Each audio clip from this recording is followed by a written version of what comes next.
Jadi sebenarnya Seberkas Santai ini harusnya sekitar seminggu sekali aku rekamnya. Hari ini juga rencananya sebenarnya bukan rekam ini, tapi nggak tahu kebanyakan makan takjil gorengan kayaknya akhirnya suaraku rada serak sih, rada batuk. Akhirnya memutuskan untuk rekam ini. Udah sesi ketiga. Sesi pertama sama kedua belum ada yang nonton sih kayaknya. Tapi ya nggak apa-apa. Aku sebenarnya rada bingung juga mau ngobrolin apa hari ini. Cuma tadi kepikiran pas jalan pulang kan rada macet. Jadi sambil nunggu macetnya nonton YouTube. Terus ada beberapa konten kreator yang aku ikutin ngebahas soal kapitalisasi birahi ya. Jadi soal perempuan mengkapitalisasi dirinya atau kasarnya menjual dirinya untuk mendapatkan uang dengan cara fokus pada apa ya, birahi laki-laki lah. Penjelasannya beda-beda tapi intinya sama. Intinya laki-laki itu punya nafsu, perempuan punya supply-nya, jadi ketemu penyedia jasa dan pembutuh jasanya gitu. Cuman bedanya kalau dulu kan prostitusi konvensional ya, atau tradisional ya, pertukarannya tuh ya hubungan badan gitu. Tapi karena kemajuan teknologi sekarang tuh pendekatan ini jadi rada beragam. Ya salah satunya seperti jual foto gitu atau jual video seksual ya oleh perempuan. Sebenarnya ini bukan hal baru ya. Dari beberapa tahun terakhir kan juga ada beberapa kasusnya gitu. Yang habis podcast malah ketangkap gitu kan. Ada yang begitu ceritanya. Terus gara-gara nonton itu aku jadi keinget sih, beberapa bulan yang lalu ada salah satu karyawati kantor tuh memutuskan untuk resign. Dia ngomong sama aku mau berhenti. Terus ya posisi dia itu nggak gampang diisi sih, jadi posisi yang cukup spesialis sehingga nggak mudah cari penggantinya. Aku awalnya minta waktu 1-2 bulan, tapi dia bilang nggak bisa karena dia harus secepatnya meninggalkan Indonesia. Aku bingung gitu. Maksudnya gimana? Iya, jadi dia tuh harus meninggalkan Indonesia dalam waktu beberapa hari. Terus aku bercanda gitu lah, emang kamu jadi buron atau gimana? Ternyata iya. Lalu aku pikir kayak ini orang kejahatannya apa gitu, kayak dia bilang ya memang dia nggak butuh pesangon, nggak butuh apa, nggak butuh surat rekomendasi karena dia juga rencananya mau ke Amerika gitu. Dia udah ngurus paspor segala macam, dia mau cabut paling lama waktu itu dia bilang sih sebelum hari Minggu gitu, udah mau pergi. Terus akhirnya aku tanya lah, kalau boleh tahu tuh kenapa gitu, kenapa harus meninggalkan Indonesia gitu, supaya aku ada penjelasan juga ke atas karena kamu tiba-tiba cabut gitu. Nanti pikirnya ada mungkin harassment atau apa di kantor gitu kan yang jadi masalah. Dia sempat ragu tapi akhirnya cerita. Ternyata di luar pengetahuan kami semua teman kantornya, dia itu punya akun Hanya Kipas. Sebutnya gitu aja lah, Hanya Kipas. Dan dia udah jalan itu selama setahun. Awalnya dia cuman sekedar dia bilang tuh dia iseng. Aku nggak paham sih, itu tuh bukan sesuatu yang bisa dilakukan secara iseng menurutku, tapi ya itu hak dia lah bilang begitu. Dia bilang itu iseng, terus tahu-tahu ramai banyak yang beli, dan akhirnya karena konten dia yang dia jual itu mungkin apa istilahnya, bukan viral sih tapi memang banyak sekali pasarnya lah. Akhirnya dia dinotis sama polisi, jadi dia dapat surat panggilan. Kan memang di Indonesia ngelakuin itu bisa ditangkap. Kita pasti pernah lihat lah, kamu pasti pernah lihat juga di berita-berita ada yang ditangkap karena melakukan hal serupa gitu. Jadi dianya memutuskan untuk lari ke luar negeri. Dia udah dapat surat panggilan tapi dia memutuskan untuk nggak datang. Dia ada alasan, tapi sebenarnya itu untuk siap-siap pergi gitu. Dia udah beli tiket, dia udah ngurus paspor segala macam, dia udah siap-siap sebenarnya. Terus aku bilang, kenapa perginya gitu jauh sampai Amerika gitu? Kan biaya hidup di Amerika tuh besar, aku bilang sama dia. Terus akhirnya dia buka, jadi dia kasih aku lihat penghasilan dia dari hanya kipas itu. Jadi kan itu platformnya ada potong biaya gitu ya. Ternyata setelah dipotong biaya pun, bulan itu masih bulan, maksudnya bulan itu tuh kalau nggak salah kemarin Agustus ya itu ya. Jadi 20 hari di bulan Agustus saja. Kalau dirupiahin udah selesai potong ini ya, potong biaya platformnya gitu, hanya kipas itu. Dia dapatnya 5,5 miliar. Aku bilang, gila. 20 hari loh, 5,5 miliar. Itu artis di Indonesia aja belum tentu dapat segitu gitu. Kemarin aja Agnes Mo 1,5 miliar ribut-ribut kan. Dan dia ngasih lihat lagi kayak bulan lalunya itu 6 sekian miliar gitu. Bulan sebelumnya lagi itu 4 miliar sekian gitu kan. Aku kaget dan amazed sih gitu. Jadi kayak, oh iya berarti kalau kayak gini sih Amerika mah nggak masalah gitu. Nggak kerasa gitu. Terus dia bilang ya dia milih Amerika karena peluang di sananya lebih besar untuk collab dan segala macam lah. Dan memang iya, akhirnya dia pergi. Sekarang tuh lagi di New York. Kalau kebetulan ada follow-followan di Instagram gitu, sering lihat dia posting foto gitu. Sempet dia datang ke stand up-nya Bang Panji, dia nonton di gitu di comedy club dia.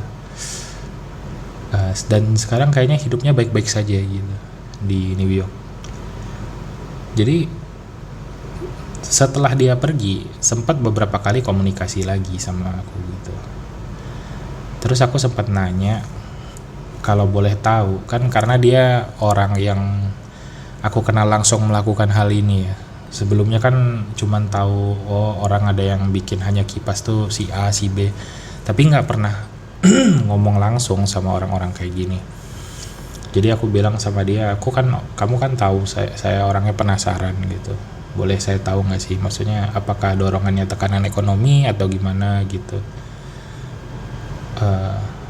Enggak, dia bilang. Dia kan sebenarnya dari keluarga yang lumayan berada. Hanya saja kurang beruntungnya orang tuanya itu meninggalkan dia di usia dia cukup muda lah. Meninggal, satu karena kecelakaan, satu karena sakit. Itu aku tahu memang. Dia pernah cerita waktu masih kerja. Dan setelah itu ya dia ikut pamannya gitu kan. Cuman memang beda perasaannya lah, dia bilang tuh memang dia dari dulu pervert gitu, orangnya mesum, cuma karena dia perempuan jadi kerasa aneh. Apalagi dia kan sebut saja jelita ya. Jelita ini tuh memang cantik orangnya, jadi kayak kalau dia bersikap mesum, bersikap nafsuan itu dipandang orang aneh. Jadi dia menyembunyikan itu, tapi lama-lama nggak tahan. Lalu dia ngelihat hanya kipas ini, dia cobalah. Dan dia dari awal nggak nyembunyiin muka katanya, karena dia mikir kan dunia begitu luas, siapalah yang tahu gitu.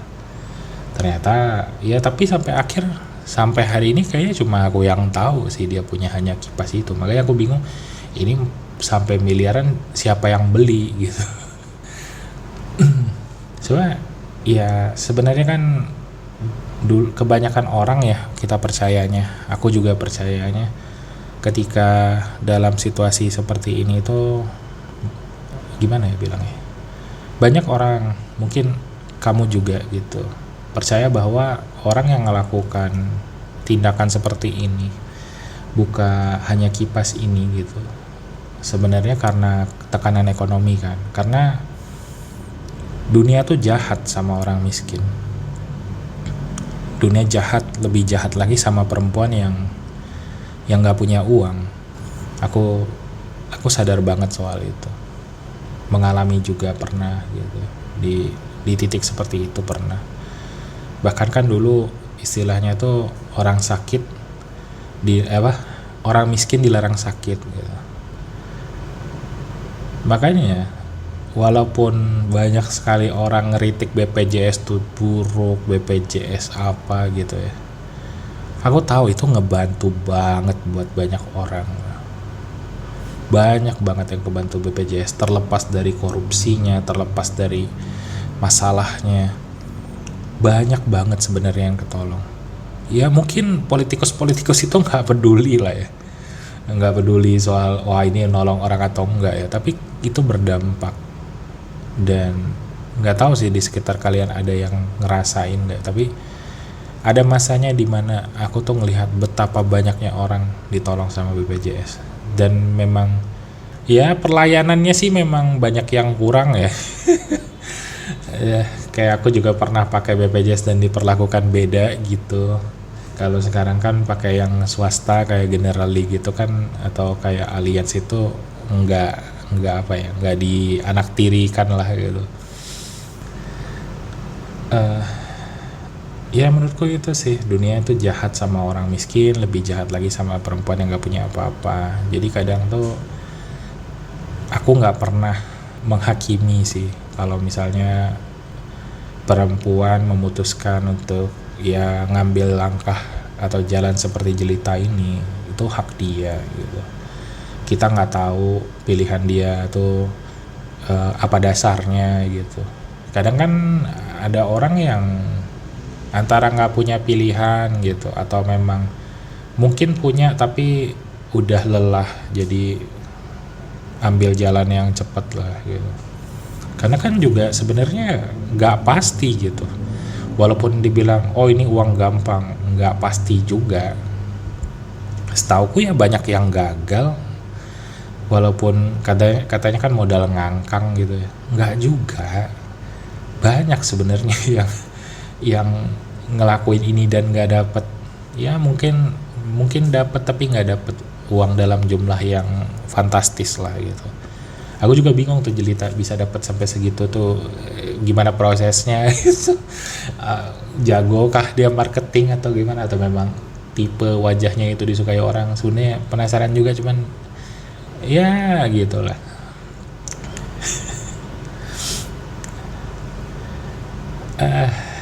Ya aku juga bingung sih. Sebenarnya nggak kepikiran ngobrolin ini, tapi ya kayak gitu sih. Makanya pas lihat tadi konten kapitalisasi birahi itu dari berbagai, ya nggak tahu sih kebetulan atau enggak ya, cuma semua yang ngomonginnya cowok. Jadi 4-5 konten kreator tuh semuanya cowok gitu. Sebenarnya kan lebih bagusnya kalau ada sudut pandang cewek ya, cuma aku nggak tahu sih apakah algoritma YouTube atau memang perempuan tuh jarang bikin konten YouTube yang model begini gitu. Karena kan kebanyakan yang aku tahu tuh perempuan bikinnya kayak konten bagi cerita horor, mitologi, sejarah ada juga sih, sama terakhir ya sejarah Cina gitu. Sama kadang keuangan ya, kalaupun edukasi itu edukasi keuangan, finansial gitu. Terus apa lagi ya kayaknya sih itu sih kalau yang rada serius ya. Jadi aku penasaran sebenarnya pendapat perempuan tuh soal ini gimana gitu. Siapa tahu suatu hari sesi yang ketiga ini rame, banyak perempuan yang nonton. Pengen denger sih menurut kalian tuh sebenarnya gimana sih kalau misalnya nggak dihakimin gitu ya. Itu alasannya apa gitu. Aku tahu sih bisa nyari ini di Twitter, cuman di Twitter tuh gimana ya, Twitter tuh kayak ada perumpamaan bagus tuh menurut aku ya dari temanku tuh, kayak kamu masuk Twitter tuh kayak kamu jalan ke kebun binatang. Tujuannya ngeliat-ngeliat, tapi kadang kamu baru sadar ada kandang yang nggak ada pagarnya, jadi kamu bisa kegigit gitu. Jadi lihat singa, tahu-tahu singanya bisa keluar dari kandang gitu. Ya pengen nyari kan di sana Twitter tuh lebih terbuka ya ngobrolnya, cuma kadang terlalu terlalu bebas juga sih, banyak yang toksik, banyak yang pikirannya wah ya beda-beda orang ya namanya. Dan belakangan yang aku lihat lagi rame tuh filsafat ya, katanya filsafat TikTok gitu ya, filsafat TikTok apa dibilangnya ya, filsafat TikTok lah namanya, atau dark psikologi gitu ya. Jadi orang bagiin apa trik-trik psikologi sama filsafat tapi versi mereka. Jadi mereka kayak bikin ya versi mereka sih, katanya. Aku ada lihat beberapa videonya, kebanyakan soal stoikisme ya. Maksudku tuh stoikisme tuh sederhana. Bahkan dulu kayaknya pernah, iya deh, di Indonesia tuh pernah meledak banget stoikisme tuh, dari buku Filosofi Teras, kalau kalian ingat atau pernah lah itu Filosofi Teras, masnya Henry Mapiring kalau nggak salah. Beliau itu menjelaskan di bukunya cukup lengkap sih, tapi sebenarnya sederhana. Stoikisme tuh mengajarkan kita untuk fokus pada hal-hal yang dapat dikendalikan. Jadi yang di luar kendali kita ya dicuekin gitu. Karena memang kebanyakan orang tuh stres atau tertekan pada hal-hal yang di luar kendali dia, seperti reaksi orang lain, komentar orang lain, pandangan orang lain sama kita. Itu kan di luar kendali kita gitu. Yang dalam kendali kita tuh pikiran, sikap, dan tindakan. Jadi ya kita nggak bisa kendaliin cara orang lihat kita bisa ngendaliin cara kita menyikapi itu.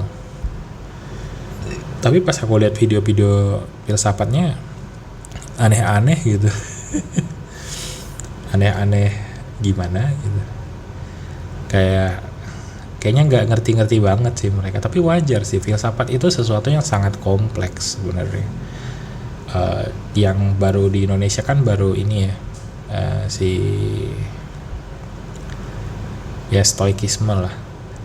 Terus kayaknya belakangan populer juga Aurelius ya, lumayan itu. Aku suka filsuf itu dari zamannya ini sih, Plato, karena ini ya kedokteran juga, Socrates gitu-gitu. Menurutku tuh menarik aja. Dulu nih bapak-bapak ini, orang-orang tua ini nggak ada kerjaan, ngelamun, tapi terkenal. Kalau dipikir-pikir, filsuf itu milik influencer zaman sekarang. Banyak yang sebenarnya nggak jelas, terkenal, dan influence orang untuk kadang ngelakuin hal-hal bodoh gitu. Makanya sebenarnya filsafat modern itu ya dari sosial media kayak gini juga, cuman nggak dari yang TikTok gitulah. Lebih ke ya bahwa banyak orang yang kebalikan ya, dulu tuh adalah pemikir, sekarang tuh adalah orang-orang yang tidak berpikir tapi berhasil mempengaruhi orang lain untuk tidak berpikir juga. Kayak contohnya yang baru-baru ini ya, menurutku paling tidak masuk di akal aku adalah orang berlomba-lomba bercerai dan memamerkannya di sosial media. Itu benar-benar di luar nalar menurutku. Kenapa gitu? Kayak, kalau lagi rekam. Oke. Oh, aku tiba-tiba ada ini, ada yang perlu dikerjakan. Jadi maaf karena berakhir tiba-tiba. Cuma mungkin ini tetap ku posting sih, tetap ku publikasikan. Lumayan banyak pengulangan kata sih tadi ya, karena lebih banyak mikirnya. Soalnya memang nggak terencana sih mau ngomongin apa. Ya udah, makasih udah mau dengerin. Jangan lupa bahagia.